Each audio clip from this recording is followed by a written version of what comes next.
Welcome back to another Waist Beauty Wednesday. My name is Tatiana. I am your host and the CEO of Waist Beauty. That is my online customizable beaded jewelry business where I hand make items like bracelets for both men, women, and children. I make phone accessories like phone charms, phone straps, phone tags. I make waist beads that are elastic and tie-on. Here's an example. And so much more. All of my items are customizable. So as you can tell by the title of the video, today I'm going to be teaching you guys how I make my African tie-on waist beads, just like this one. This is the one that we're going to be remaking today because these ones are sold out on my website and I need to stock up just because it's the fall weather right now. Everyone's buying these, fall colored items. So I'm going to stack up on this one and I'm going to show you guys how I do it. So to make this waist bead, you are going to be needing your beads, of course. You're going to be needing your string, a bead spinner, and a beading needle. Can you guys even say that?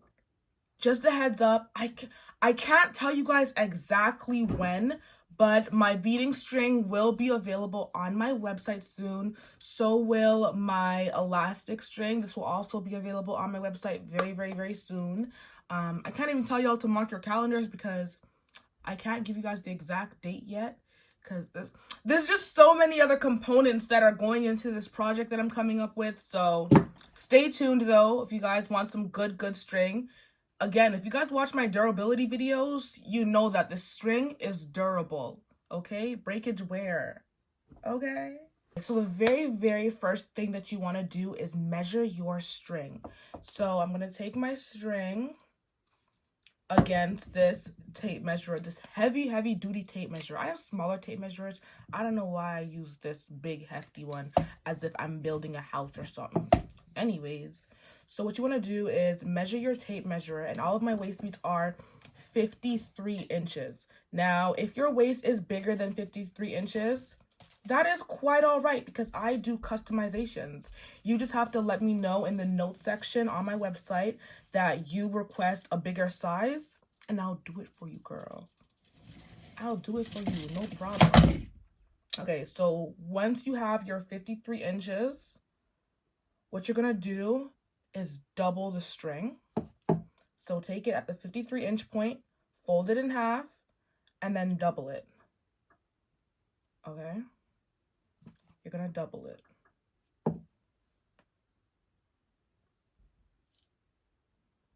Once you get back to the other end, you're going to fold it, and you're going to triple it. Okay?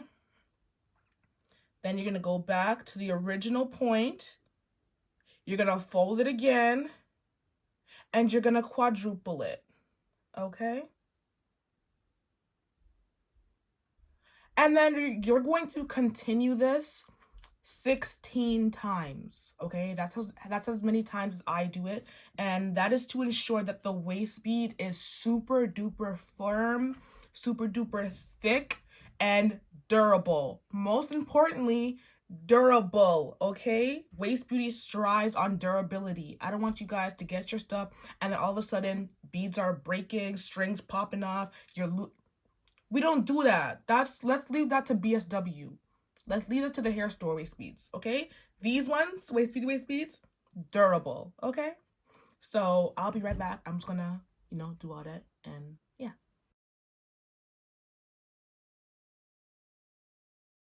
So after you folded and refolded 16 times, what you're going to do is tie one of the ends. This is going to ensure that the beads don't fall off. And then this is what your full string should look like. So watch durability. Like, guys, this is not breaking. Okay? Next, what you want to do is take your bead mixture of choice. So, of course, I'm going with the red and the gold. And then you're just going to add all of that to your bead spinner. I feel like I should have made that slow motion and more satisfying. Let's run that back.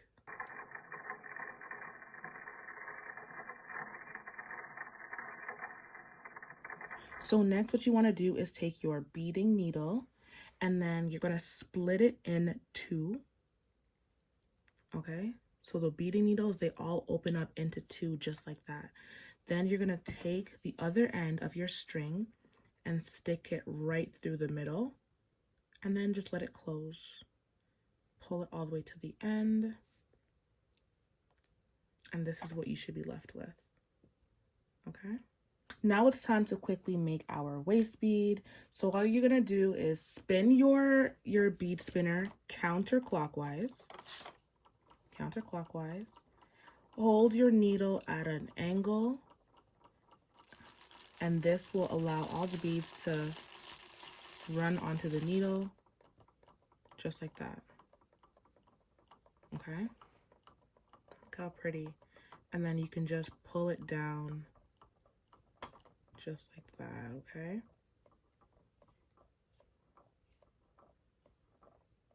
So you just want to continue this process until the whole string is filled all the way up. Yes, the beads are going to be flying, so just be mindful of that. Obviously, just pick them up and put them back into the spinner and carry on. So I just wanted to quickly make it known that even if you don't have a bead spinner, you can still make your African tie-on waist beads. You just need a regular beading needle. So this is the mini version, and it opens up the same way as the bead spinner needle does. So it opens up in the middle just like that, and then you are able to stick your strings inside, close it up, pull it down to the end. Okay, so this is what it looks like, and then you can just take your beads into your head just like that, use the needle and just pick them up one by one. So obviously this does take longer, but you know, you gotta do what you gotta do, don't you? This is what I was doing before I actually got my bead spinner. So this is what it looks like.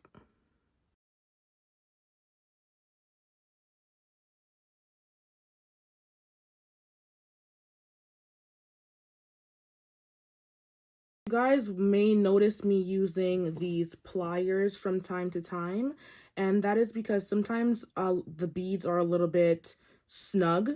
They're not all the same size, so when I'm trying to pull the needle through, it's a little bit hard. So using the pliers just helps to get a better grip onto the needle, and then you can pull it all the way through. Don't be alarmed if your needle does break at any point. See, this one's not even going through, and I just know now not to force it, just because this bead is so bud shaped, and it's not gonna go on the needle, so we can just toss that one to the side and carry on. Obviously, I'm not gonna force that one on there either. Okay, so once you get to the end of the waist bead, it's important that you leave about 3 inches on the ends, just because you're going to need room for tying. So whether it's you or someone else wearing it, you're going to need that extra room. Let me just finish this. That should be enough now. So you're just going to leave this extra room just because when you're tying, people are going to need to, you know, shimmy down the beads to the other end to make room for wherever they want to put the knot. Okay, so once you finish there, you're just going to create a knot on the end. Literally just a regular knot. I like to knot it at least twice.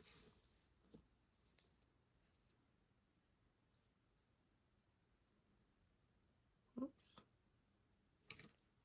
Just like that. Here you have it. This is the completed waist bead. I think it turned out so pretty. Obviously, it's just a little quick 2-color pattern, but it looks great.